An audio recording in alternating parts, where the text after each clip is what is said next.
Pues aquí estamos, señoras y señores, son las 12 horas y 31 minutos ya en esta mañana de este miércoles, que es un miércoles fresco. Tenemos 16 grados centígrados en la ciudad de Puerto Llano y además es, bueno, seguramente, yo ahora lo preguntaré a los tertulianos, un día muy importante porque algunos se irá hasta de puente, ¿no? Y no trabajará durante 4 días. España es el país de los puentes y de los acueductos, ¿no? Y entonces ahora viene uno que es maravilloso. Bueno, si usted se va de puente, le felicitamos. Algunos seguiremos trabajando, pero vamos de momento con la tertulia de cada miércoles. Hemos preparado 3 temas muy interesantes, creo yo, ¿no? Temas que hablan, bueno, de puntualidad, de actualidad, de fin, de una serie de circunstancias que hacen que ustedes se enganchen con nosotros tanto en IMAX Televisión como en Onda Cero Puerto Llano. Pero antes que nada, porque me estoy liando de una forma tremenda, voy a presentar a los tertulianos. Don Félix Calle, buenos días. Buenos días, Julián. Hay quien se va de puente, pero a trabajar. Es cierto. Y otros de puente a disfrutar, aunque parece ser que el tiempo va a mejorar un poquito. Muy bien. Y otros de puente trabajando cada día. Claro. Doña Jovita Bosmeriano, ¿usted se va de puente o no? Pues no, buenos días. He estado este fin de semana en mi pueblo, en Solano del Pino, porque han venido mis hermanos, no pueden venir para el puente, siempre vamos todos los años por esta fecha, y la verdad es que nos ha hecho un tiempo de una lluvia y un frío impresionante. Entonces, no, estos días voy a estar en casita, calentitos, y pasándolo bien. Y quería hacer un inciso, si me por permite, favor. Si es que yo creo que estamos de enhorabuena porque hoy hace 40 años que el Congreso de los Diputados aprobó el texto de la Constitución española. Y tenemos que tener, aunque luego se aprobó o se votó el día 6 de diciembre, sí. Evidentemente un día como hoy es cuando se aprobó en las Cortes, se aprobó la Constitución española. Don Emilio Nieto, buenos días. Buenos días. ¿Qué tal? Hay algunos estamos de puente y de acueducto casi todo el año ya. Oh, qué suerte tenéis, de verdad. Sí, y además os pagan, ¿eh? De momento, por lo menos. Hombre, nos pagan lo que hemos pagado. Yo creo, pero bueno, que de momento os pagan. Yo casi prefería que algunos no sabemos si me nos devolvieran pagarán lo que he pagado. Lo prefería que me devolvieran lo que he pagado y no me pagaran nada. Pero bueno, ¿qué vamos a hacer? Te iba a decir una cosa, los presentadores que no se lían no son buenos presentadores. Muchas gracias, ya qué buen capote me ha hecho a mí, Emilio. Don Toni Marquina, buenos días. Abogado, cantautor de Manzanares, joven, con futuro, perseguido por todas las mujeres de España. Bueno, no hay que pasarse, no sé, tantas cosas. No, es que desde que vengo aquí aprendo del mejor, claro. Esto de ser multidisciplinar como aquí el maestro, pues es fantástico. Vamos, no, yo y en cuanto a los puentes, no, yo no me voy de puente, trabajaré. De todas formas, tengo que decir que qué mejor sitio que para pasar puentes y vacaciones que nuestra tierra, eso. Sin duda alguna que sí, además si uno está en casita, tranquilamente puede hacer trabajos que han quedado un poco en el olvido y que vuelve a retomar. En el caso tuyo, por ejemplo, la composición, ¿no? Sí, claro que sí. Yo siempre digo que es saber disfrutar el enorme placer de no tener prisa. Uy, que eso es maravilloso, Jovita. Sí. Eso es maravilloso. Y ahora sí, ya no nos enrollamos más y vamos a empezar con el primer tema, ¿no? Malestar y preocupación en bancos, sobre todo los bancos, usuarios y jueces, por la incertidumbre que provoca el Tribunal Supremo sobre las hipotecas.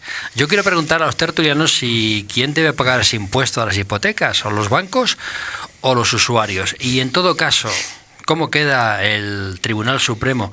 Que a juzgar por lo que opina la gente de la calle, pues de momento se ha plegado al poder económico de los bancos. La situación no deja de ser ridícula, es un término que se puede utilizar, porque es que esto yo no sé por dónde comerlo, don Félix Calle. Bueno, pues esto no es nada más que ratificar lo que hemos dicho durante tantísimo tiempo, que el poder financiero y económico está sobre la autoridad política y mucho me temo que incluso sobre la autoridad judicial.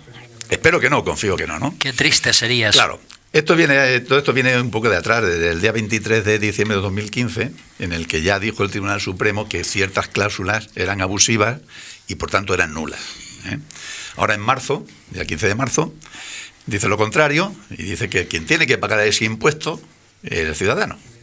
Y ahora últimamente cambia otra vez de opinión y lo que dice, creo que con muy buen criterio y creo que muy bien fundamentado, que quien tiene que pagar es el banco. Y da una explicación, el por qué. Porque el banco es el que te obliga a ir a un fedatario público, al notario, a suscribir un contrato de préstamo. Yo no, ha sido usted banco. Y usted me provoca que, como tengo que ir al fedatario público, provoca que tengo que liquidar el impuesto de actos jurídicos documentados. Pero que yo no voy voluntario, es que usted me lo exige. Entonces el tribunal, ¿con lo que dice? Puesto que usted lo exige, pues páguenlo ustedes, ¿no? Que no lo paga el ciudadano. Pero claro, ahí viene ya, ahí es donde empiezan a ejercer el poder. El banco se empieza a rebotar, empieza a decir que su valor en bolsa va a bajar, que va a ser un perjuicio para la economía muy grave. Bueno, lo muy grave es que ganan miles de millones todos. Bueno, todos entonces, han sacado los balances a fecha de octubre. Bankia, y 900 y pico millones. Sí, claro, por ejemplo, y es un banco que ha sido rescatado. Exacto. Y que tendría que devolver ese dinero. Bueno, no lo va a devolver, porque además es otro debate, otra historia y tal, no lo va a devolver. Entonces dice el Tribunal Supremo que ha habido alarma social. Y yo le digo, no señores, no. Ha habido alarma bancaria. De social nada, al revés, estamos contentísimos de que no devuelvan el dinero o que lo pague el banco. Entonces no ha habido alarma social. Lo que ha habido es una alarma de las entidades financieras, que son las que dicen que si no van a cobrar más comisiones, que si va a salir más caro el precio. O sea, tiene usted la desfachatez de encima amenazarnos, amenazarnos con que van a subir las comisiones. Y no hay nadie que diga nada al respecto. Porque es una amenaza. Lo último que ha dicho la patronal bancaria, Félix, es que posiblemente tenga que ser la administración la que pague eso. Bueno, no lo sé, es que la administración es culpable la administración de pagar un impuesto que me está imponiendo a mí. Bueno, la patronal podrá decir lo que le dé la gana. Estamos en el mismo sector de poder. En definitiva son el poder. El poder económico ha creado su propio Estado. Su propio Estado, que además no hace ni puñetero caso de lo que digan los gobiernos democráticos, porque si alguno se ha querido oponer a eso, lo que ha hecho la OCM, que es una organización mundial normalmente de agricultura, enseguida dice que va en contra atenta contra el mercado libre. Pero oiga, vamos a ver, ¿cómo anda el mercado libre? Bueno, estos son los modernos, digamos que los modernos piratas y corsarios de otra época. Esto lo hemos dicho muchas veces, y además, mira, un artículo de mayo del 2011, han pasado casi 8 años prácticamente, ¿no? Yo es que no me canso de repetir. Sé que me repito mucho, y hasta yo mismo me canso de repetir, pero es que no voy a cejar. Entonces, en mayo del 2011, casi 8 años, en la comarca, en un artículo de la comarca de Puerto Llano, que era a vueltas con el sistema financiero. No quiero ser pesado, lo voy a leer rápido. Yo empezaba el artículo diciendo, me viene a la memoria aquello que dijo Thomas Jefferson, presidente de Estados Unidos, hacia 1802. Dice, pienso que las instituciones bancarias son más peligrosas para nuestras libertades que ejércitos enteros listos para el combate. Y seguía diciendo, si el pueblo americano permite algún día que los bancos privados controlen su moneda, los bancos y todas las instituciones que florezcan en torno a los bancos privarán a la gente de toda posesión, primero por medio de la inflación, enseguida por la recesión, hasta el día en que sus hijos se despertarán sin casa y sin techo sobre la tierra que sus padres conquistaron. Es lo que está pasando con los desahucios. Al día de hoy, han pasado 200 y pico años, no hay constancia escrita de que Jefferson fuera economista. O sea, no hace falta ser economista para ver eso. Es lo que está pasando ahora. Y más radicalizado. Hombre, yo siento muchísimo no haberme equivocado. Me hubiera gustado haberme equivocado. Porque hablo del 2011, pero con años anteriores yo ya venía diciendo que podía pasar esto. Y siento de verdad no haberme equivocado de plano. Hubiera sido lo bueno para los ciudadanos, ¿no? Doña Jovita Voz Mediano. Bueno, ya lo dijo Quevedo, ¿no? Hace tiempo. Poderoso caballero es don dinero. La verdad es que se ha sembrado una inseguridad y una incertidumbre muy grande en la sociedad. En el consumidor, el que tiene que comprar o el que ha comprado un piso y tiene una hipoteca o va a hacer una hipoteca. Y yo creo que al poder jurídico le corresponde sembrar la confianza y la seguridad en la sociedad. Es fundamental en un Estado de Derecho. Es fundamental, es decir, los pilares básicos de nuestra sociedad y de nuestra democracia son el Poder Ejecutivo, el Legislativo y el Judicial. Y el Judicial, que es independiente y se supone que es independiente de cualquier presión, pues tiene que juzgar siempre que sea en beneficio, con justicia, tiene que hacer justicia, sí. Pero nunca puede hacer una sentencia que sea perjudicial a la sociedad. Tenemos la presión de los bancos o la desconfianza de la sociedad hacia los bancos, porque se supone que los bancos también tienen que prestar un servicio público, que son empresas que tienen que ganar, si eso lo sabemos, ninguna empresa tiene que ganar, pero es que claro, en los últimos tiempos los bancos, entre las cláusulas abusivas, siempre ganan, claro, Jovita, siempre ganan. El blindaje que ha hecho, los rescates que se han hecho, el blindaje que se hace a sus altos ejecutivos con los sueldos tan tremendos que ganan, entonces eso ha generado una desconfianza, las comisiones que te cobran por tener tu dinero ahí, entonces la desconfianza de los bancos, y que además han disminuido muchísimos puestos de trabajo. Las tecnologías nuevas ha hecho que el banco gane mucho dinero, pero que tenga muchos menos trabajadores, con lo cual implica que hay un paro en ese sector. Y además tampoco es de gran ayuda a la sociedad, en algunos sectores de la sociedad, porque al implantar las nuevas tecnologías, muchas personas mayores se ven y se desean para poder hacer una gestión bancaria. Yo lo he comprobado y sé que eso ocurre. Con lo cual estamos en un dilema que yo espero, que me parece que es el día 5, cuando el Tribunal Supremo se reúne, lunes, sí. Aunque ya hay 3 sentencias que han sentado jurisprudencia, y que nos saque de esta incertidumbre y sea beneficioso para la sociedad. El día 5 será creemos esa solución. Los bancos ya están diciendo que lo que no quieren es que sea con carácter retroactivo, pero esta tertulia, que se va a repetir, ya lo digo, el próximo miércoles, ya habrá sucedido, lo digo por la fecha, ya habrá sucedido, bueno, se habrá producido ese fallo, lo digo en términos bueno, a lo mejor lo dilatan en el tiempo. Lo dilatan. Don Emilio Nieto. Bien, no seré yo quien hable mal de los bancos, ni de los empresarios, ni nada por el estilo, porque al fin y al cabo pues son personas encargadas de crear riqueza para este país. Abusiva o no abusiva, yo no entro en ese tema. Vamos a hablar de lo que nos corresponde. ¿Qué es? Es un impuesto creado el 1 del 1993, el Real Decreto del 93. Y se ha venido aplicando desde entonces. No es una cosa nueva, ni mucho menos. Se pasó a las comunidades autónomas en el 2009, como todo el mundo sabe, el cobro, ¿no? En Castilla-La Mancha se cobra el 1 y pico %, en términos generales estoy hablando.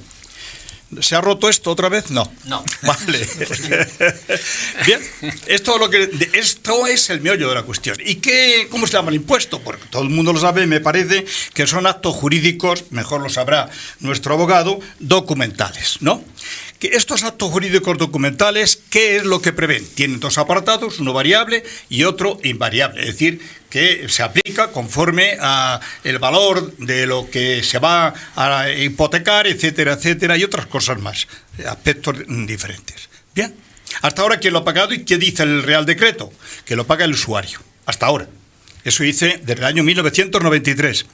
Ahora una sentencia dice que lo paguen los bancos. A mí me da igual que lo pague el banco que lo pague el ciudadano. Me da exactamente igual, porque es un impuesto. Entonces, ¿quién lo recauda? ¿A quién beneficia? A la Administración. Ahí es donde estamos. ¿Cómo la Administración puede poner un impuesto al pobre joven que compra un piso? Aquí tenemos la realidad, porque estamos hablando de comprar pisos. Hipotecas que se ponen por parte de la Administración a los pisos. Se graban los pisos a los jóvenes. Se graban los pisos en la primera vivienda. Y yo es que lo que digo y lo que opino, y cada uno dirá lo que quiera, este impuesto es como el impuesto de donaciones y de transmisiones. No se puede permitir de sucesiones. Yo creo que debe ser eliminado. Y al que corresponde, en todo caso, pagar a quien lo haya pagado es a la Administración, que ha sido quien lo ha cobrado. Eso dicen los bancos, lo he dicho antes. Que quien lo ha cobrado, mañana lo pagan los bancos Pero ¿para quién recaudan? Para la administración, no para ellos, para la administración. Luego, si la administración es la que recauda, si ha habido un problema, es la administración la que tiene que pagar a estos señores que han estado usando estas hipotecas. Por lo tanto, repito, yo lo dejo claro.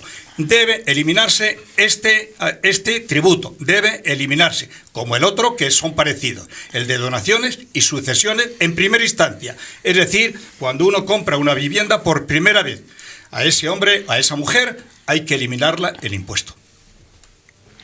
Don Toni Marquina. Bueno, vamos a ver, con Emilio verdaderamente no habría que pensarse el tema de eliminar este impuesto o no. Eso, desde luego, es un debate que debería de estar abierto a la sociedad. Pero lo que pasa es que el problema ahora está abierto y la jurisprudencia que ahora se siente, pues es la que va a marcar la injusticia para unas personas y para otras no. La banca siempre gana y hay que tener en cuenta que en estos tiempos que corren... Más que nunca. Más. Sí, porque ya lo he dicho algunas veces que las entidades bancarias actualmente están dando unos productos que siempre tienen algún riesgo, aunque sea mínimo, siempre tienen algún riesgo para el cliente, para el usuario. No es como antes los plazos fijos, ¿no? No, ahora siempre hay un riesgo, aunque sea mínimo, pero siempre lo hay. Y con las hipotecas, ¿qué pasa? Han hecho un negocio. En este país, por el modelo y la forma de entender que tenemos las cosas, que todos queremos nuestra casa, han visto ahí pues que pueden sacar mucho lucro y que han hecho pues beneficiarse de las hipotecas. Pero ha sido excesivo, pero han ido a explotar al máximo al consumidor, al cliente, y lo siento mucho, pero yo creo efectivamente que se debería hacer cargo de este impuesto hoy por estos casos que están abiertos y para mientras esté el impuesto en vigencia y en vigor, se debe sufragar por las entidades bancarias, que para eso obligan a ir a una notaría, a firmar un documento público al usuario y luego además de hacerle de pagar todo. O sea, es como te lo restriego por la cara, hablando sí. coloquialmente. Sí es cierto que se ha pasado a las comunidades autónomas, pero bueno, nos da igual que fuese al Estado, que fuese a las comunidades autónomas. Al final se le está haciendo el perjuicio a quien se grava. Y en Castilla-La Mancha no es moco de pavo porque está al 1,25, quiero decir, que no es una cuantía escasa. Entonces, en muchas hipotecas se va a ver cómo gran parte de la cantidad de la misma se ve reflejada en este impuesto, que es lo que... Como abogado tienes clientes que para las cláusulas suelo que han ido hacia... Sí los hay. Y por no digo tú en concreto. Sí. Por eso digo, y por desgracia también sé de casos, es que parece que las entidades bancarias se han acostumbrado a la amenaza. Incluso parece que han enseñado a algunos trabajadores de banca a meterle miedo a los clientes para que no reclamen y a decirles, no, vas a perder y te va a salir muy caro, o como te metas en juicios.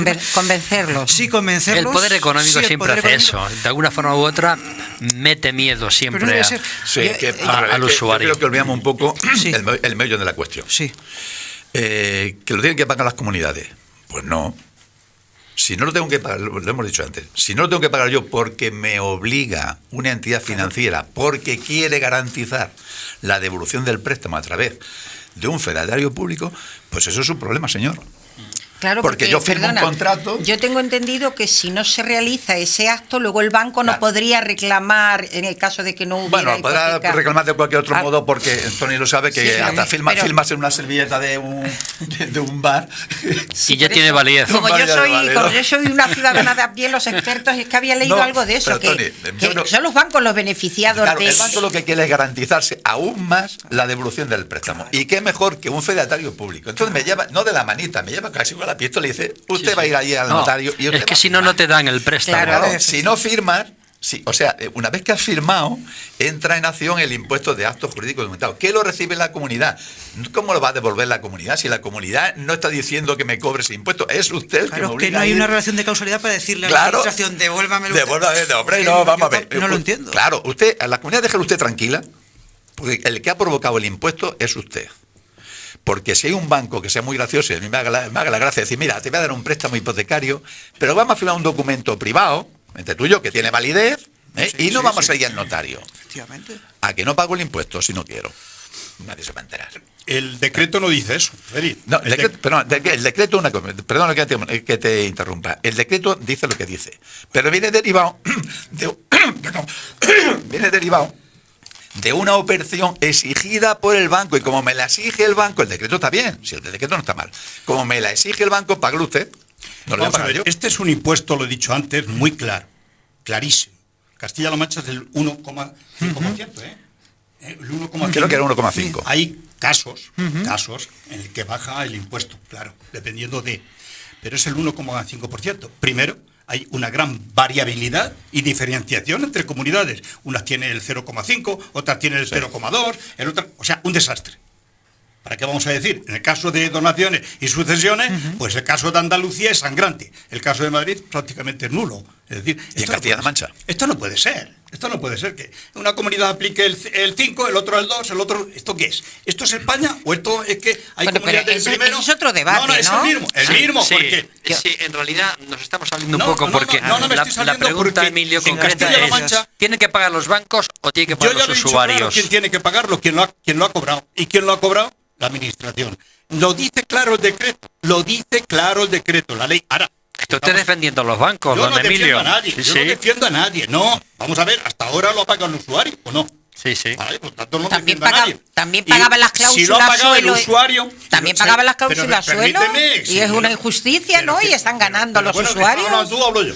Bueno, pero te puedo interpelar, Emilio. Por favor, pues díselo al banco. Emilio, termina. Me han preguntado el moderador si estoy defendiendo al banco. Y digo que yo defiendo el decreto. Punto. ¿Quién lo ha pagado? El usuario. ¿A quién? A la administración. La administración tendrá que devolverlo. Vamos a ver lo que dice el decreto, porque claro, si nos saltamos las leyes y decimos lo que nos parece, pues entonces no estamos en una tertulia normal, sino lo que uno quiere y le parece. El decreto dice que los actos jurídicos documentados tienen 3 variables. 1, obligatoriamente notarial. Uno es notarial. Por lo tanto, cuando se concede una hipoteca, tiene que ir al notario. Obligatoriamente. Como cuando se compra un piso. Obligatoriamente. Ahora bien, el banco aplica otros niveles. Oye, que si usted no me paga o tiene demora, pues mire usted, le voy a aplicar unos intereses de demora. ¿Vale? Oiga, que si usted no paga y tiene que ir al juicio, pues yo, mire usted, le voy a poner... Pero en definitiva, quien tiene que devolver es quien ha cobrado, no quien no ha cobrado. Jovita. Yo muy brevemente, porque no he querido interrumpirlo para que no se enfade. Y es que es que eres tú la que interrumpe. Ahora no interrumpas tú, déjala a ella. Como estaba diciendo que no hay que saltarse la ley, digo que ha habido varios jueces que han emitido varias sentencias en las que interpretan la ley de una manera diferente. Bueno, y ahora veremos por dónde sale el Tribunal Supremo. No quiere decir que los jueces no vayan a respetar la ley, esos jueces no vayan a respetar la ley, ¿eh? O sea que esto... La jurisprudencia y los jueces lo que hacen es una interpretación de la ley. Entonces ahora lo que se trata es a ver por lo que resuelven. Parece que ha dado vaivenes, por desgracia, que bueno, pues se pone en cuestión el principio de seguridad jurídica. Y... Bueno, ha creado inseguridad jurídica, ya lo decía al principio, en los propios jueces, en los usuarios, en los bancos, ¿no? Es decir, eso no puede ocurrir en un Estado de Derecho. No debería, pero bueno, a cada caso se le debe dar una distinta... ¿Se me entiende? Se tiene que dar un estudio independiente. No obstante, bueno, pues saber que al final qué es lo que se resuelve en pleno, que eso es lo que le puede crear a uno más dudas. O sea, se tienen que reunir para estudiarlo y a ver qué... Bueno, lo que sí estamos de acuerdo los 4, y además Maribel, que está allí, también Carlos, que está de cámara, y en la realización Beatriz Bravo, que los bancos siempre ganan. Sí. Ya veis los millones que están ganando todos, y luego encima se están quejando constantemente y encima están subiendo los intereses constantemente, y luego dicen que además ayudan a las empresas y a los trabajadores y a los autónomos, y todo es mentira. Julián, que luego fíjate Julián, que dicen... los bancos son empresas. Si las empresas y tienen que ganar, pero no lo que están ganando. Hablamos, y esto no es el tema de hoy, hablamos de Bankia, que ha sido rescatada con dinero de todos los españoles y que no lo va a devolver. Julián, te lo he dicho muchas veces, los bancos no han sido rescatados, han sido las cajas de ahorro, lo he dicho muchas veces. Sí, vale. Da igual, cajas de ahorro. El sistema financiero, que es caja de ahorro. El sistema financiero, que también es caja de ahorros, también son caja de ahorro, también dan préstamos hipotecario y también nos lo cobran. Vamos a ver, Claro. vamos a ser muy claros, Emilio. Vamos a ver. hay que decir la verdad, pero es que, a ver si lo que digo. No, perdona. las cajas. Bien, no, las perdona, cajas, un momento. matizamos Lo las mismo, cajas. espérame, lo mismo es que yo Sí, bueno. no soy Sistema financiero, no parte del sistema Venga, vale, financiero. venga, Vale, sí. correcto. Venga, Claro, pues a ver si lo que digo es que la gente, no digo el ámbito financiero ni el ámbito, a ver si la gente de la calle me da o no me da la razón. Sí, la gente. La autoridad financiero-económica, que es el poder, y perdón la expresión, tiene agarrado de la entrepierna a cualquier gobierno político. Eso es hoy, fue ayer y será dentro de 500 días, porque se lo permitimos. Ese ¿En es qué el país mal, de derecho, de derecho Estado de derecho. a mí me amenaza una entidad bancaria que dice que crea alarma social? No, si le va a subir las comisiones, si le va a ser usted más caro. O sea, eso se permite. Claro, con un mercado libre que quieren hacer, naturalmente que se permite, pero el Estado tiene que tomar cartas en el asunto. Que se pone muy interesante el tema, pero nos tenemos que ir a la publicidad, tanto en Onda Cero, Puerto Llano como en Más Televisión. Y volvemos a la 1:10 con todos ustedes y con otro tema. Hasta luego.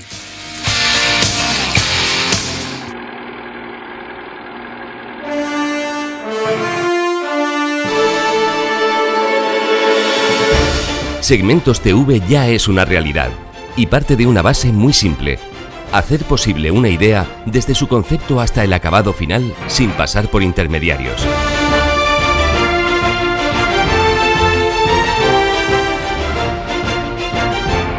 Con equipos técnicos de última generación.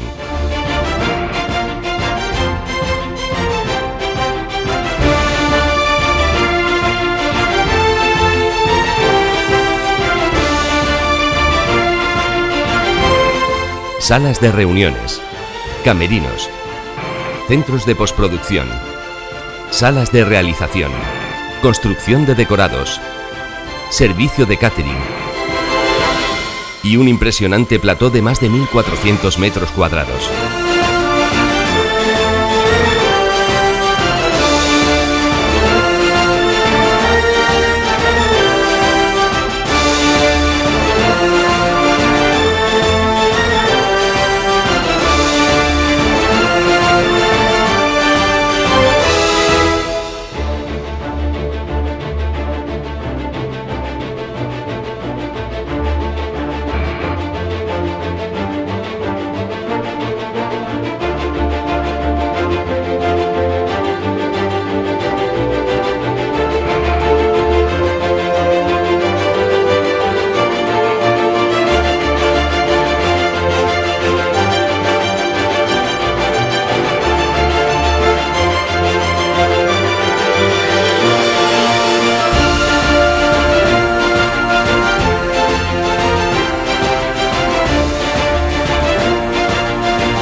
En Segmentos TV, hacer realidad una idea es además de posible, fácil y cómodo. Y al estar situados en Puerto Llano, a 1 hora en AVE desde Madrid, podemos ofrecer los precios más competitivos del mercado, optimizando así los costes de producción y garantizando la máxima calidad en el acabado final de sus producciones. Nadie más puede ofrecer unas mejores condiciones para llevar a cabo cualquier tipo de producción, desde ficción para televisión hasta programas de entretenimiento o producción de proyectos cinematográficos.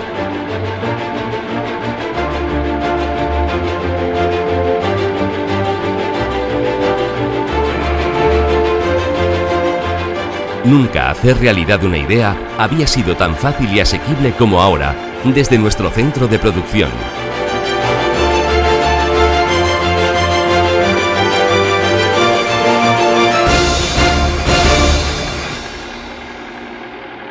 Segmentos TV, la productora.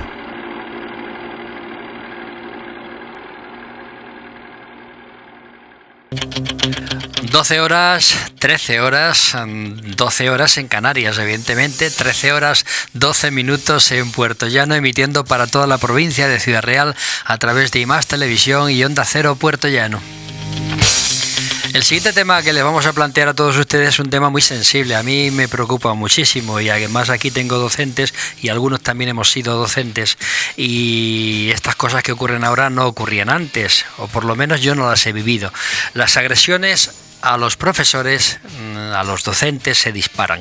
A unos les tiran la tiza, a otros les tiran el borrador, a otros les saltan sobre la mesa, a otros los empujan, algún tutor, alguna tutora ha sido empujada, a otros les han rayado el coche o les han pinchado las ruedas y algunos también intentan hasta meterse con el perfil de internet de los docentes. Los docentes, con razón, están no hartos, hartísimos. ¿Se va a convertir la docencia en una profesión de riesgo? Pregunto, don Toni Marquina. Probablemente se vaya a convertir como no se cambia la mentalidad de nuestros jóvenes y de la sociedad en general. Yo ya he defendido aquí varias veces y lo sigo haciendo, igual que lo hago en mis círculos más cercanos, que lo que hace falta es educación, civismo y empatía en nuestro mundo actual. Que parece que hay un liberalismo violento hasta en la mentalidad de las personas y en el que solo importa o el egoísmo más ultra, ¿no? Y esto debe de cambiar. No obstante, quiero hacer una advertencia a esos menores, a esos padres, de que esas actuaciones pueden conllevar a hechos delictivos o se pueden considerar hechos delictivos. No, es que los padres son los que luego van con el niño y acusan al profesor, al docente. Pero es que muchas veces los padres, porque esto también lo sé yo, se amparan en que no, como es un menor, no le pasa nada, no. O sea, cuando se es mayor de 14 años ya se tiene responsabilidad y desde luego para los padres, si ellos no lo pagan, hay por lo mínimo responsabilidad civil si así hubiese una condena después de pasar el proceso correspondiente. Es evidente, don Emilio, que esto nace en la familia. Pues en parte sí, yo creo que sí, en la sociedad, ¿eh? Yo hablaba hace unos días de la ciudad educadora. Todo lo que hacemos en el aula durante un año lo destruye la sociedad en un día. Entonces, bueno, le decimos a los niños y les educamos para que sean respetuosos, para que tengan un mínimo de calidad, diríamos, como personas, pero claro, al día siguiente pues se prepara una fiesta y se acabó todos los valores. Decía al respecto, si me permitís leerlo porque es clarísimo, y es un psiquiatra, Carlos Castilla del Pino dice textualmente: no hay ahora mismo ninguna profesión de mayor sufrimiento que la del profesor él dice de instituto, debe ser de secundaria. Sí. Bueno, pues esto es gravísimo, ¿no? Es decir, la autoritas anterior que tenía el profesor, la autoritas, no es la autoridad de ordeno y mando, ¿no? La autoritas, pues se ha perdido. Y se ha perdido, yo he vivido 8 años siendo miembro del Consejo Escolar de Castilla-La Mancha y he asistido a cientos de reuniones y siempre lo que antes era tradición, el padre apoyaba al profesor en todo, siempre, absolutamente siempre, en todo, hasta en casos que no debería apoyarlo, pero lo apoyaba. Pues he visto en el Consejo votaciones siempre los padres, representantes de asociaciones de padres, la administración y todo el mundo votando contra el profesor. El profesor es el desvalido, el profesor no tiene apoyo. El profesor no tiene a quién recurrir, se encuentra solo en el aula, va al director y el director, ¿y qué hago? ¿Qué hago? ¿Le mando a casa? ¿No le mando? ¿No puede? La mayoría de las veces no puede. Hemos tenido un sistema educativo que ha amparado todo eso. Yo recuerdo, y Jovita lo sabe también, cuando se aplica la LOSE, se cambian los libros de texto por las fotocopias. Un libro de texto siempre es mucho mejor que una fotocopia, siempre, por muy malo que sea el libro de texto. Empezamos a caer, la autoritas del profesor empieza a decaer, empieza el profesor a ser igual que los estudiantes, no hay diferencia, oye, yo soy igual que tú, se empieza a perder el usted por el tú y yo, oye, el tuteo, que se dice vulgarmente, los hispanoamericanos lo mantienen todavía. En definitiva, y tú me has hecho la pregunta clara, la escuela es una prolongación de la calle, del barrio, hasta de la discoteca, me atrevería a decir. Se ha convertido en eso.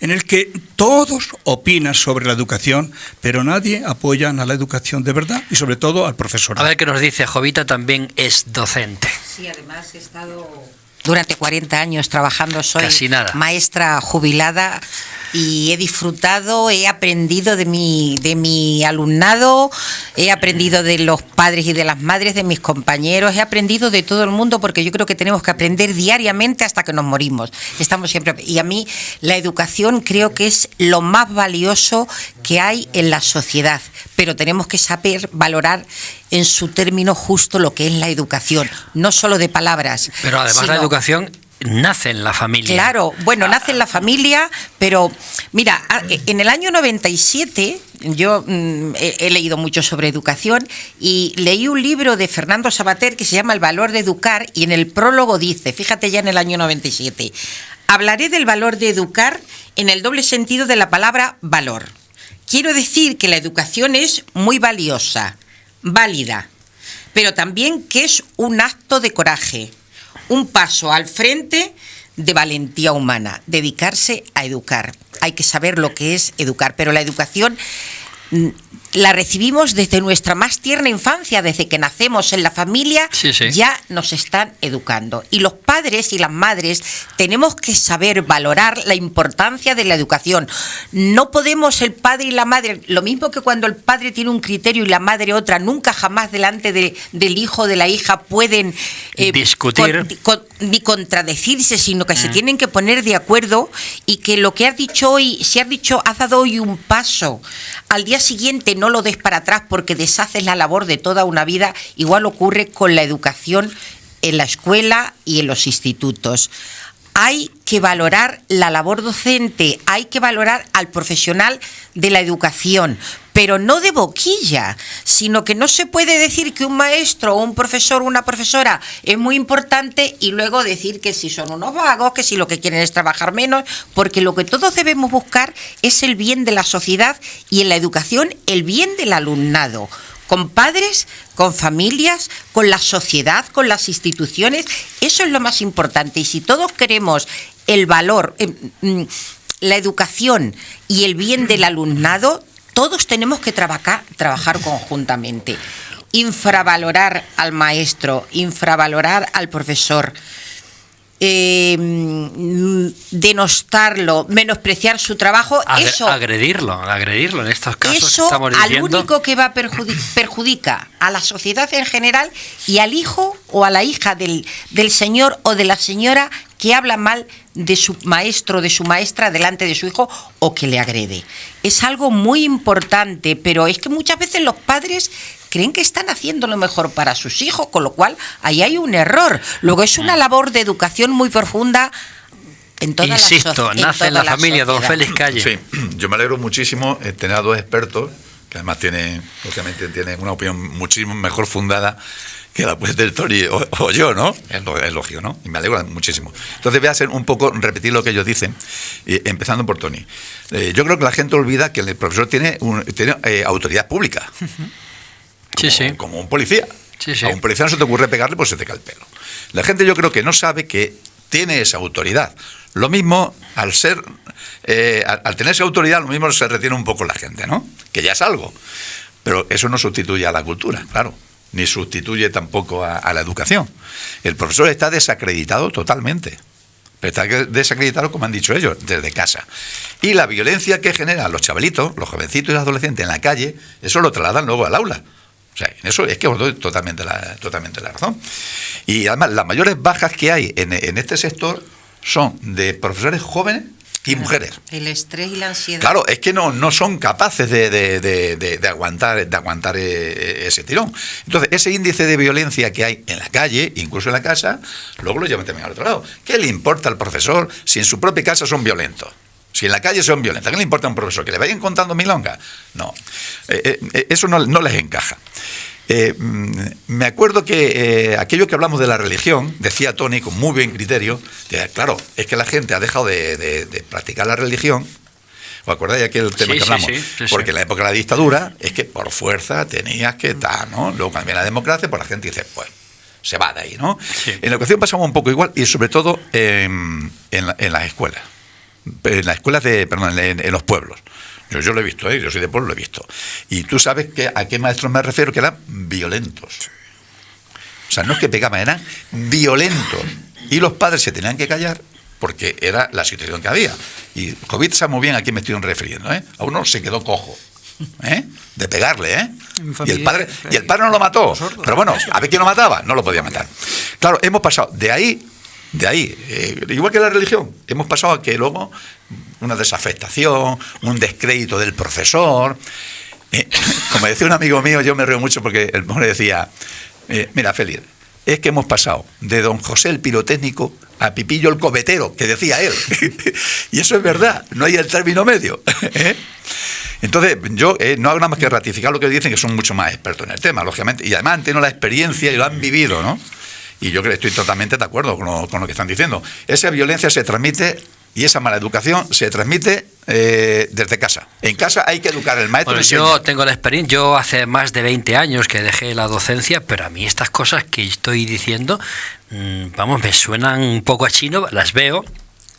Y en mi época esto no ocurría. Es decir, los padres, cuando tú tenías a un alumno conflictivo, llamabas al padre, el padre acudía a hablar con el tutor y el padre apoyaba al tutor. Encima te pegaba.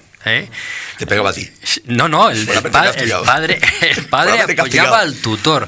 En ningún caso defendía al hijo, ¿no? Pero es que ahora es todo lo contrario, ¿no? Ahora llega el padre y la madre con el niño y mi hijo es magnífico y el señor profesor le tiene manía y usted no lo trata bien y usted no le falta el respeto. Es decir, es que los tiempos han cambiado mucho y vuelvo a decir, bajo mi punto de vista, que quizás sea porque no hay esa educación que tiene que haber en las familias. Está claro. Porque hemos pensado que la libertad, no sé, afortunadamente no ocurre en todos los casos, hay muchísimas familias muy responsables. Sin duda alguna, afortunadamente. Y un alumnado que sabe comportarse, que es cívico, respetuoso. Hay una minoría que son los casos que conocemos, que produce mucho estrés, no solamente al docente, sino al alumnado. Cuento la última anécdota que me han dicho. Pregunta la profesora, le pregunta al alumno, a ver, por favor, dime cómo se llama tu padre y tu madre. Contestación del alumno, ¿y a usted qué le importa? Sí, bueno. Yo creo que es el momento de analizar, pero analizar de verdad cuáles han sido los roles que han cambiado. El rol del profesor, el rol del maestro, el rol de la familia, que ha cambiado notabilísimamente, y el rol, naturalmente, del estudiante, los tres que son los ejes de la educación, y la administración educativa. Y la administración educativa, que ha estado dando bandazos, una ley, viene un gobierno, pone una ley, viene otro, pone otra, viene otra, viene otra. Esto no puede ser porque está cambiando constantemente pues las formas de pensar, de sentir y de hacer educación. El comportamiento de la sociedad no tiene nada que ver con respecto a que haya una ley u otra educativa. La educación es tan sensible, diga ella lo que quiera, ¿no? Naturalmente, porque lo respeto, que diga lo que quiera. Las leyes en este país de cambio constante han hecho un daño increíble a la educación. Increíble. Pero... Y yo voy a algunos datos nada más para que sirvan de referencia, sobre todo para un debate serio. ¿El padre está junto al profesor ahora? No está en contra. Totalmente en contra. Estoy hablando de las asociaciones que son los representantes de los padres. Yo no digo que todos, las asociaciones. Van a controlar. Lo que no controla a lo mejor el inspector, controla el padre. Y controla de una manera, pues de esa manera autoritaria, ¿no? Porque el profesor, bueno, es una cosa por ahí rara. Por otro lado, a la escuela pasa todo lo que pasa por alrededor. Por ejemplo, un caso concreto, moderno, actual. Hoy se celebra Halloween. Pero bueno, ¿eso tiene que entrar en el aula? Yo pregunto, ¿eso es educación? Y los niños pequeños van vestidos. Hoy van todos desde pequeños vestidos de eso tan macabro, tan absurdo, tan ridículo. Pues mire usted, entra en el aula. Y eso no debe entrar en el aula porque eso no es educación y se permite. Sí. Tony, Bueno, Pero, te perdono. Tony y Jovita. perdón. No, solamente quería decir, Emilio, que más allá de esas fiestas que vienen del extranjero, que se están celebrando aquí, de más que bueno, Americanas o anglosajonas. Los catalanes dijeron ayer que fueron ellos los que lo llevaron allí. Bueno, lo han ellos- dicho, lo ha dicho ellos- Victoria es- ayer. bueno, Pues, ellos- oye, para ello. Lo dijeron ayer. pero crearon la tierra ya. Claro, no, pero lo que creo que son valores y yo creo que eso parte de la familia, porque no solo es en el tema de la educación y con los profesores, es que las autoridades tradicionales, aunque suene un poco arcaico, se han ido perdiendo porque ¿cuánto respeto nos ha perdido a las personas mayores? Bueno, toda. Quiero decir, o a los mismos padres, aunque luego los padres nos apoyan a los hijos porque son hijos, pero se ha perdido también respeto a los padres, se ha perdido respeto al semejante y por ende se ha perdido, más que por la ley educativa y todo eso, es que yo creo que se han perdido valores. Antes teníamos a lo mejor unos valores más definidos, más quizás católicos o cristianos, pero se han ido, se fueron cuando la democracia, que no quiero decir que sean ni bueno ni malo, pero no los han sustituido otros que fuesen a lo mejor igual de correctos para aplicarlos a estas situaciones. Bueno, Jovita. yo quería decir que aunque sí es cierto que es importante que no haya tantos cambios de leyes, eso sí, pero lo que yo quería hacer la puntualización es que las asociaciones de madres y padres en los centros educativos son muy importantes. Yo he trabajado siempre en colaboración con las asociaciones de madre y padre y han servido para enriquecer y para que el colegio y para ayudar en la labor educativa, porque además entienden mucho mejor las asociaciones de madre y padres y se implican en la educación, entienden mucho mejor la labor del docente. Por lo tanto, a mí me parece un beneficio. Lógicamente, en todas las asociaciones puede haber personas que no sepan comportarse, como ocurre en esta sociedad, pero por regla general, las asociaciones de madre y padre, a mí personalmente, por mi experiencia de muchos años, me parecen muy beneficiosas. El hecho de atraer a la actualidad fiestas, incorporar fiestas o no, bueno, eso yo lo considero relativo, porque bueno, es de alguna manera poner en contacto con el alumnado con la actualidad, porque tampoco podemos tener una escuela en el siglo XXI del siglo XIX, limitarnos al lápiz, al bolígrafo y al cuaderno. Hay que actualizar y saber que el alumno tiene que avanzar con las nuevas tecnologías. Lo importante es la educación y los valores que transmite la sociedad, porque no olvidemos que un niño antes, cuando iba al colegio, solo llevaba la información de la familia, pero es que hoy día el niño, desde que se levanta, está recibiendo multitud de información a través de un montón de medios, la televisión, las tablets, el móvil, los programas. 10 segundos, don Emilio. 10 segundos. Entonces, la educación es lo más importante y una educación pública y de calidad. La educación es sensible a todos los cambios que se producen en la sociedad. Tan sensible que visualiza lo que se está pasando en la sociedad. Mirar los medios de comunicación, violencia por todos los sitios. Yo le llamo el caso. Han matado a fulanito, han matado a pegadito, han pegado a no sé quién. Eso el niño lo ve. Y hoy los juegos Desgraciadamente son es lo que venden violencia. los medios de Los comunicación. Esto sí que es una alarma social. Vale. Eso, ¿verdad? Y No lo luego- que dice el tribunal con lo de los podemos bancos. tratar un día. Una cosa que no hemos hablado, los modelos que ofrecemos hoy día a través de los medios de comunicación Sin a los duda. alumnos, Sin gente duda. que no ha estudiado y que eso y que gana un montón de dinero, es decir, a ver qué modelos Sin duda estamos alguna. ofreciendo. Eso lo vamos a tratar en otra ocasión. Ahora les dejamos a todos ustedes 5 minutos nada más para publicidad, tanto en Onda Cero Puerto Llano como en IMAX Televisión, y volvemos después con un tercer tema. Hasta luego.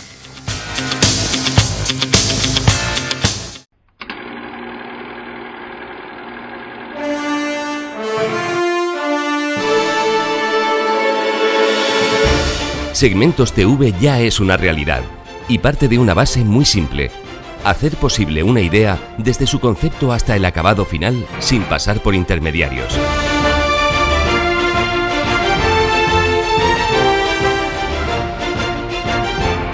Con equipos técnicos de última generación.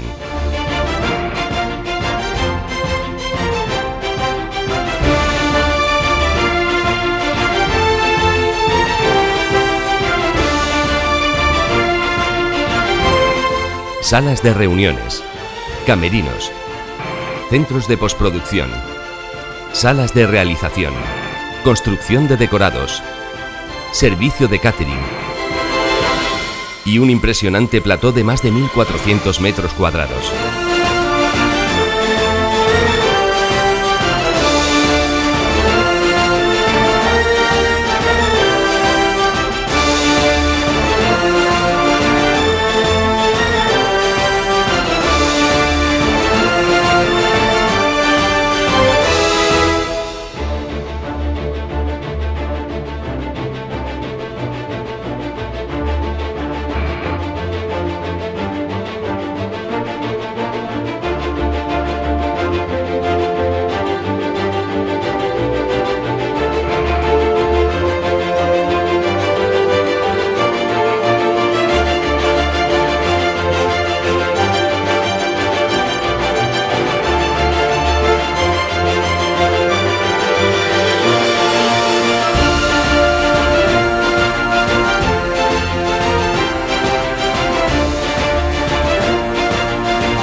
En Segmentos TV, hacer realidad una idea es además de posible, fácil y cómodo.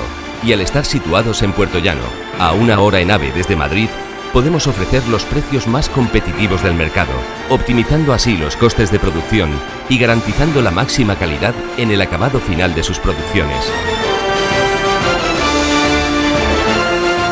Nadie más puede ofrecer unas mejores condiciones para llevar a cabo cualquier tipo de producción, desde ficción para televisión hasta programas de entretenimiento o producción de proyectos cinematográficos.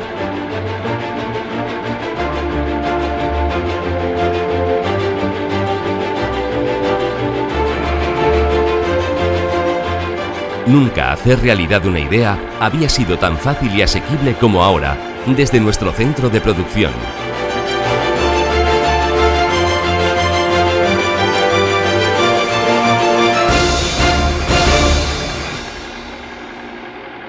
Segmentos TV, la productora.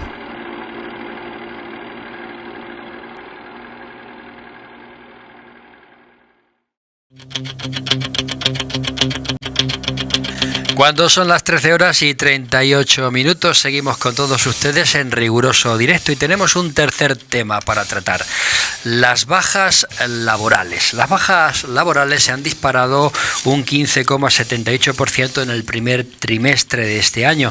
Estos procesos de incapacidad temporal por contingencia común han supuesto un incremento en el gasto de las prestaciones económicas para la Seguridad Social de 3.500 millones de euros. Según el Ministerio de Trabajo y Seguridad Social, estas prestaciones alcanzan los 12.000 millones al año, que es una cantidad muy respetable. ¿Qué decir? Que es, como decir, el 10% del gasto anual en pensiones contributivas. ¿Qué hacer, don Félix Calle? Bueno, esto, que duda cabe que es un coste añadido, ¿no? Que perjudica al arca de la Seguridad Social, en definitiva al arca del Estado, ¿no? Pero verás, el 40%, porque hay ya hay un dictamen, ¿no?, de organismos oficiales, el 40% de las bajas de este tipo son de 15, lumbago, etcétera, etcétera. Bien. Sí, sí. El médico no tiene capacidad, porque no la puede tener, de tener una visión imparcial, digamos, porque ahí está la lucha entre los que son de la Seguridad Social y los que son de la Mutua. Hombre, los que hemos tenido un lumbago muchas veces eso duele mucho, ¿no? Pero a ver cómo determina si el individuo es o no es y tal, ¿no?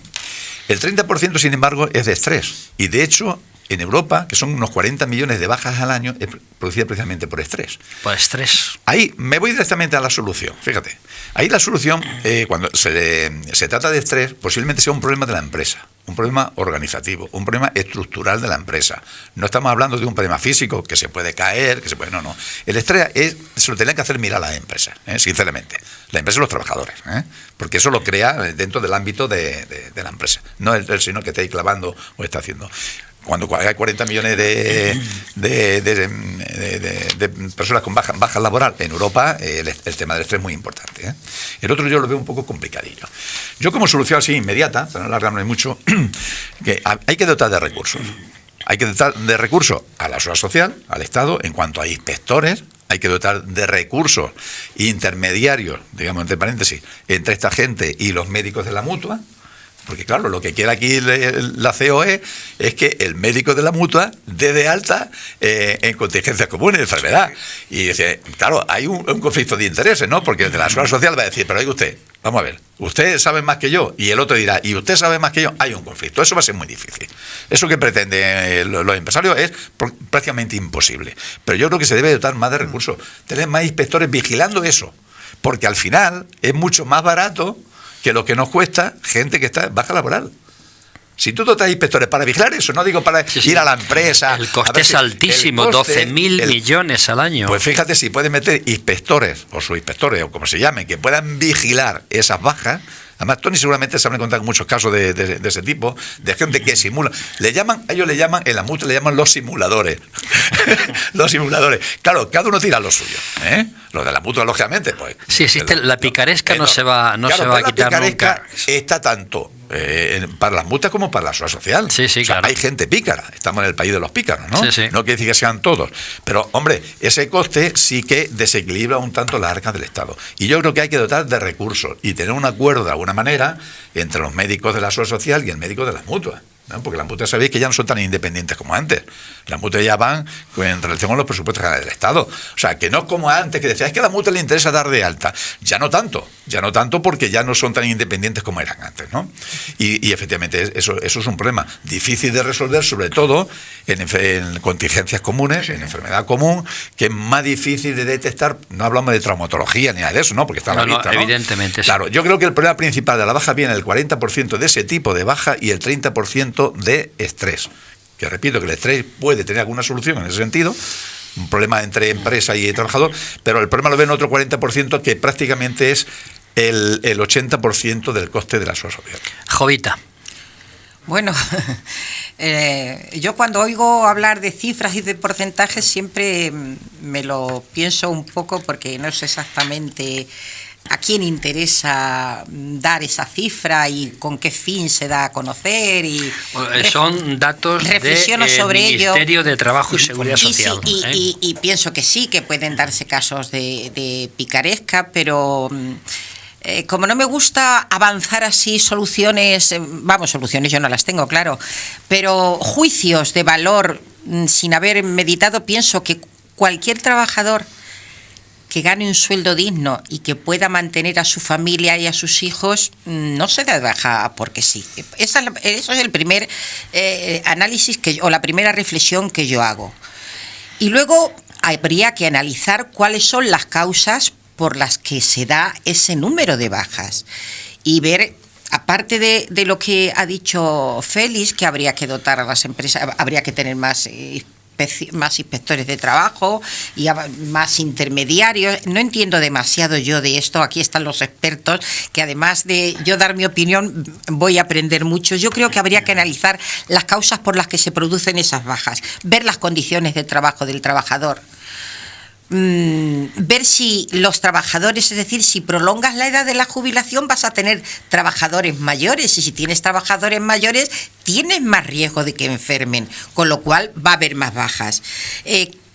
¿Qué se ha hecho en esa empresa en prevención de riesgos laborales? Es decir, que hay muchas cosas, la temporalidad de los trabajadores, porque muchas veces hay trabajadores que están de una forma temporal y se les encomiendan trabajos para que a lo mejor no tienen una preparación y ellos, por miedo a perder el trabajo, realizan y sufren un percance. Por lo tanto, yo creo que analizar las causas e intentar poner remedio dentro de que el mundo del trabajo, el mundo del empresario y el mundo del trabajo tienen que ser compatibles. Don Emilio Neto. Sí, yo creo que en este momento estamos analizando no aquel enfermo, trabajador que cae enfermo de verdad y que naturalmente tenemos que no incapacidad temporal sino ayudarle, por contingencia común, ayudarle, etcétera, etcétera, para que resuelva ese problema que es de salud, que es uno de los problemas más graves que tenemos, ¿no?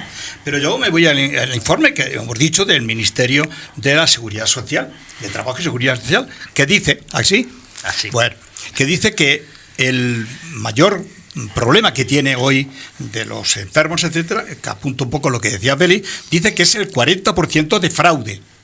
Ese es el grave problema. No, si es verdad, yo es 40% de fraude. Bueno, 40% de baja laboral. Yo no he dicho fraude nunca. Pues esto es lo que dice el Ministerio. Será un 2%. Pero coincide, ¿no? En este caso coincide la cifra de 40%. Pero no de fraude, ¿eh? No de fraude. Eso es lo que dice el Ministerio. De fraude, que es el mayor problema. No, perdón, el dato que yo da no es de fraude del 40%, pero sino yo te de lo digo, lo dice el Ministerio, no lo digo yo. Y lo dice Ministerio. Además, te lo digo el nombre para que no haya ningún problema. Ángel Nicolás, del Ministerio de Trabajo y Seguridad Social. Que ese es el grave problema. No será el presidente de la CECAN, ¿no? Ángel que Nicolás, se llama igual, sí. Ángel Nicolás, que además tiene una mutua. O de la COE. Oye, pero que está diciendo el informe del Ministerio, es lo que redacta él dice el informe. Pero a MAC, que es la asociación, como bien sabéis, pero mire usted, me al micrófono, ahí que es la Asociación de Mutua de Trabajo, pues dice que nos supone este tremendo gasto, no solamente lo que supone a la empresa, unos 6.000 y pico millones, a la Seguridad Social otros 6.000, sobre 12.000 millones que alguien ha hablado por ahí, sí. Pero es que, claro, el dejar de trabajar supone nada más que 70 y tantos mil millones de no producción, que eso también hay que tenerlo en consideración. Claro, en definitiva, dice AMAT, que es la asociación, que una media de 40 trabajadores, una media de 40 horas de baja, supone que casi 1 millón de trabajadores no van ni un día al año a trabajar. Claro, esto es muy grave. Si estamos hablando de un montante de 74.000 millones de euros que dejan de trabajar, hombre, los que son enfermos de verdad, yo no estoy hablando de ellos, estoy hablando de aquellos que no son enfermos de verdad y que después se dan de baja y van a trabajar lo suyo. Pero hay otra encuesta, otro análisis, que dicen que en los planes de empleo, y estamos hablando de Castilla-La Mancha, cuando ya están terminando el plan de empleo, se dan de baja. Que es una tónica casi dominante, que se dan de baja porque ya como no le van a contratar hasta no sé cuándo, se dan de baja de enfermedad. Le tendrá que dar un médico de baja, ¿no? Bueno, se dan de baja. Yo estoy hablando de baja. Yo no estoy hablando en Castilla-La Mancha. ¿El dato de quién es? Los planes de empleo, cuando se acerca la finalización... No nos escucha nadie, es cuando miras para allá. Pero que ¿el dato quién lo Los aporta? datos son de Castilla-La Mancha, de la Consejería de Trabajo. La Consejería de Trabajo da el dato de que se dan de baja los trabajadores. Se dan de baja, que ya está más o menos sintetizado y analizado, que cuando van terminando, pues se dan de baja al finalizar. Lo cual supone también pues un agravio, un grave problema económico para todos los demás. Tony Marquina. Sí, bueno, los datos que ha dado Emilio, desde luego, son alarmantes. Lo que pasa que bueno, que no explico algunas cosas de esos datos y no digo que no sean ciertos, pero me sorprende que un 40% de fraude se haya detectado y se haya detectado a posteriori, con el sistema que tenemos y la seguridad social tan buena que tenemos. O sea, decir otra cosa sería echar por tierra el trabajo de muchos profesionales de la sanidad que efectivamente pues dan las bajas, o sea, bueno, se me entiende, ¿no? Porque se ve que verdaderamente hay una enfermedad, pero es que luego hay presiones de las mutuas, presiones para que se den de alta enseguida los trabajadores, pero es que un trabajador no se da de baja por gusto, o sea, no se juega el puesto de trabajo echando una mentira. Alguno habrá, no digo yo que no, pero no un 40%, el 90%, el 40%, pues, mucho menos. Y con todos los medios técnicos que hay hoy en día para detectar las enfermedades, objetivos imparciales y tan avanzados, también es que es muy difícil que no se detecten. O sea, después de pasar tantas cribas, que haya un fraude tan alto, a mí me parece extraño. Y eso hay que aunarle las presiones, no voy a decir de todos, vaya por delante, no de todos los empresarios, pero de algunos empresarios que también están presionando a los trabajadores para que se den de alta. O sea, que con todo eso, y no digo a todos ni que sea tampoco la mayoría, pero sí que hay algunos.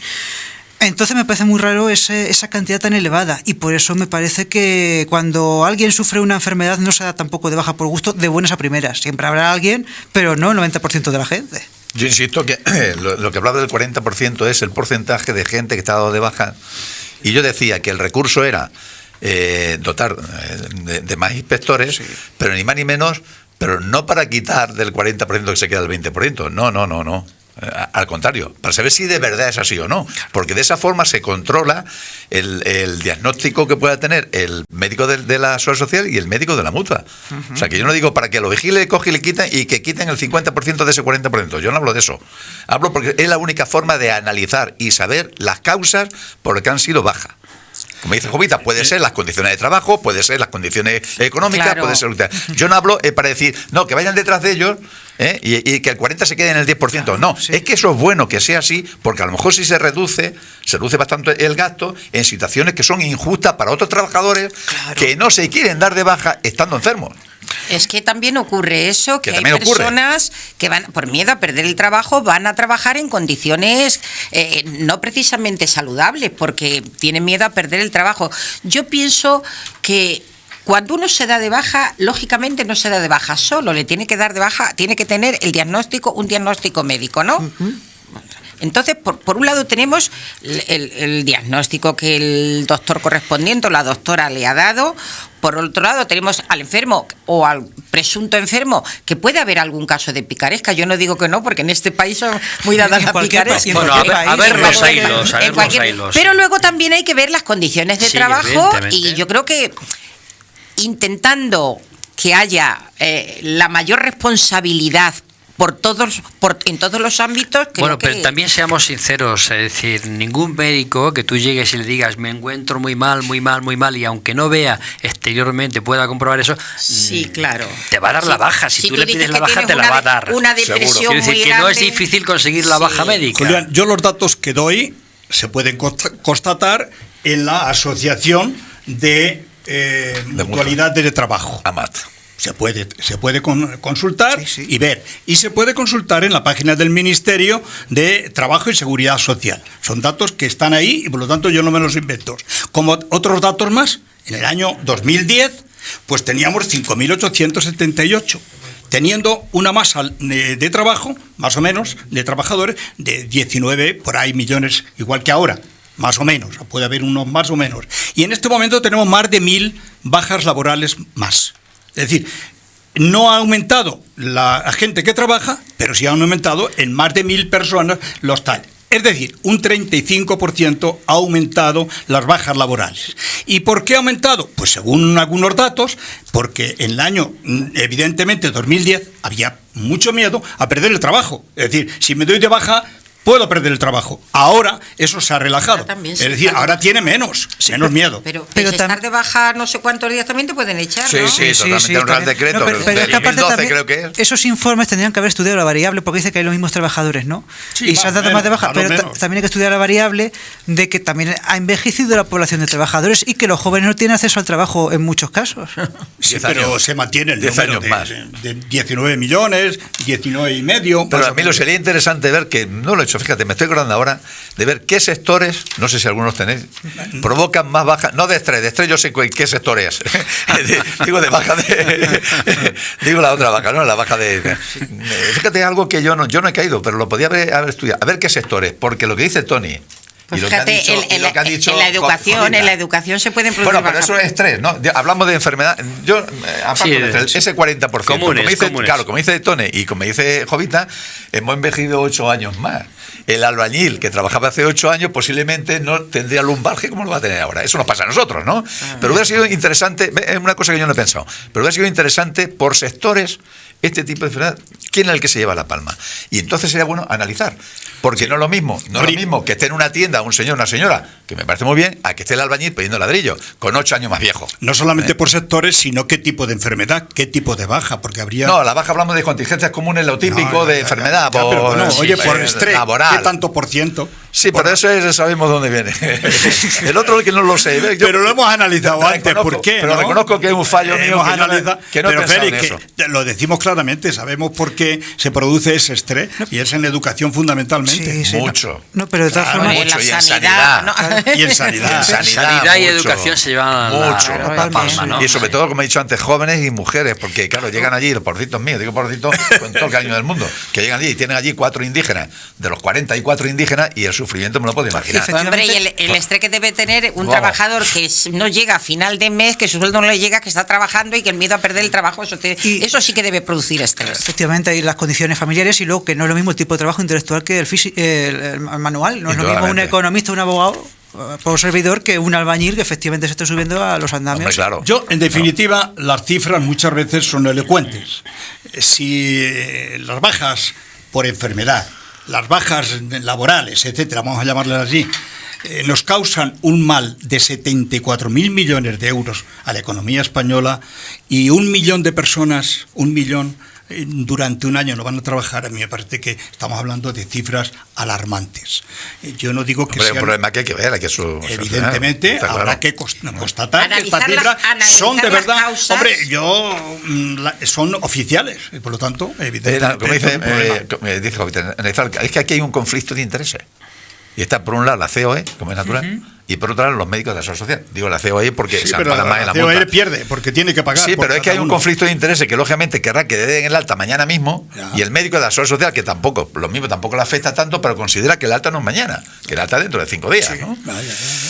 Analizar eso indudablemente es un problema y grave, Pero sobre los todo dos porque tienen repercute. intereses, las dos, la Seguridad Social que tiene que pagar por uno 6.000 y pico Hay un euros. problema. 6.000 millones, no 6.000. Hay un 6.000 problema. millones. Hay que analizar las causas e intentar poner los medios. Bueno, es evidente que es preocupante porque es un Preocupante, dinero está claro. que desaparece y que la Seguridad Social no está precisamente en una situación Situación tan bollante. bollante como para que de encima haya que soportar las bajas laborales. Pero no podemos Que- criminalizar siempre no, al pero trabajador.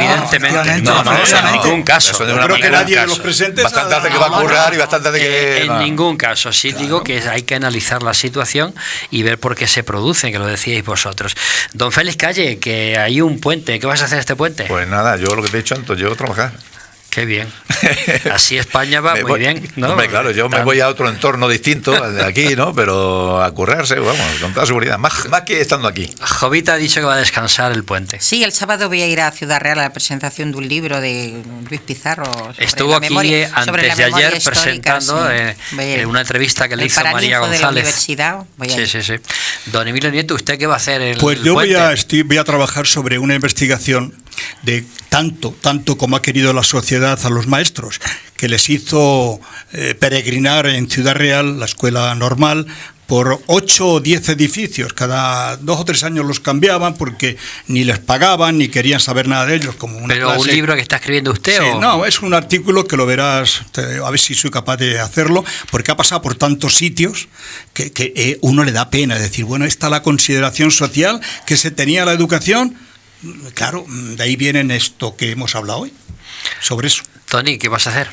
Trabajar, como ya añadía, disfrutar de los momentos y darme una vuelta por aquí. O sea, me pueden ver en Manzanares, en Membrilla, en Bolaños también pueden ver. Me voy a dar una vueltecita por aquí, eso es cierto. Eso está bien, ¿no? Pero Sí, toma sí, una sí. copita también, ¿o Claro, no? claro que sí. Hay que Ahí, está disfrutar. bien, una Bueno, copita de pues vez en no cuando, tenemos ¿no? sitios buenos, claro que sí. Una cañita, una ¿Cómo no? tapita, ¿Cómo no? ¿no? Te invito a que vengas conmigo, Julián. Pues este fin de semana no, pero sí tomo la palabra y en alguna ocasión lo haremos. Claro que sí, será claro un que sí. placer, claro que sí. Claro que sí. Muy bien, pues ya ven ustedes que nosotros les deseamos que pasen un buen puente, si se van de puente, como decíamos al principio, y si no, bueno, pues lo que nosotros nos ha tocado tocar, nos ha tocado trabajar, y es una buena lotería, ¿verdad? Que uno tenga la posibilidad de trabajar, ¿verdad? Hoy en día es Salud, importante. dinero y amor. El trabajo es importante para tener. Lo del dinero es lo que falla, ¿no? Pero sí, la salud si no y tienes el amor trabajo, sí. Si no tienes trabajo, el dinero... Trabajar sin dinero también es un poco... Pues ya ven ustedes, que lo paséis muy bien. Ya sabéis que os vamos a liberar el próximo miércoles, que esta tertulia la repetiremos el próximo miércoles también, pero después os convoco, ¿eh? Claro. Después os convoco una vez pasada la gala de IMAX Televisión, que saben ustedes que será, Dios mediante, el día 9 de noviembre en Málaga. En el control de sonido ha estado nuestra gentil Maribel Martín, que esta sí se va de vacaciones y de puente. También ha estado Carlos Martín con las cámaras y Beatriz Bravo en la realización. Que sean felices, que lo pasen bien, que disfruten y que vivan la vida intensamente, porque cada minuto que pasa, sin duda alguna, es un minuto menos que tenemos de vida. Pásenlo bien.